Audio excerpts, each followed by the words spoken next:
Hi everybody, Allie Geer here. I want to share with you one of my favorite go-to myofascial release techniques to help to unwind the shoulder. So really cool, all we need is a block and we can hit tons of areas around the shoulder joint. So little anatomy lesson before we begin.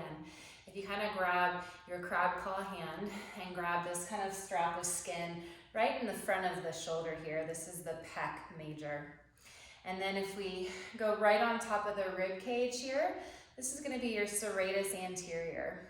And just posterior to that, you can grab a hold of another strap of tissue or skin, and this is going to be your latissimus dorsi or your lats.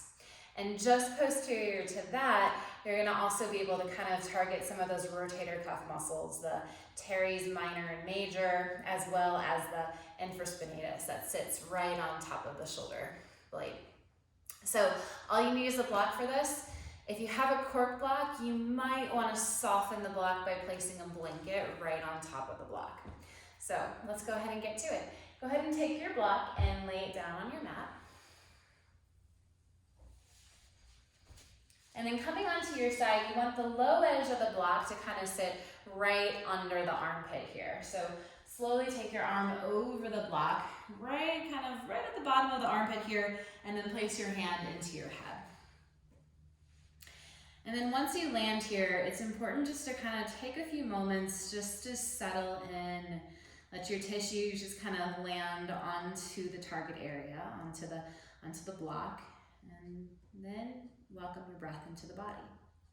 Breath is key. You should never feel anything sharp shooting or painful. And in fact, if you're feeling pain right now, you might want to add a little layer of cushion with your blanket on top of your block. So when you're ready, take a couple breaths. And we're just going to start to rock right on top of the serratus anterior, so right on the rib cage. So just start to kind of just rock a little bit back and forth here. Just subtle movement. Doesn't have to be much. You might feel even a little bit of tenderness here, as I know I do. And then we're going to lean back a little bit further. You're going to find that first strap of skin kind of further back, the latissimus dorsi, and you're going to kind of rock back and forth from the rib cage to the lats.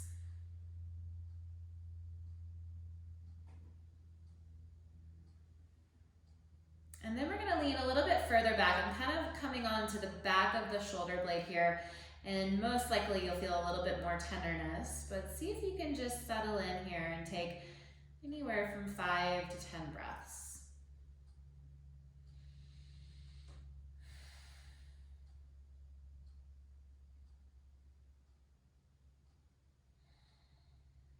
And then from here, you're going to lean forward. If there's any breast tissue, you want to kind of slide it out of the way. You're going to come onto the front of the shoulder. So I'm going to come forward, place both my forearms into the floor, and then just let my head rest. And now I'm coming into the pec major, and just softening out here. Nice deep breaths.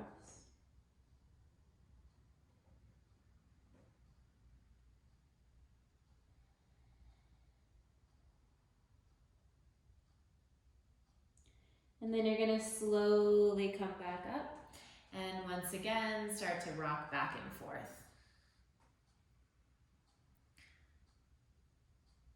And then come up off of your block, and then once you come back into a seat, just take a moment just to kind of notice that range of motion, that mobility now as you move through your arm.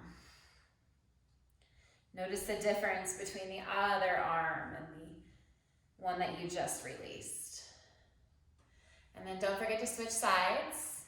And then after you finish your release technique, take a nice deep stretch, maybe a Gomukhasana arms. And just notice the difference.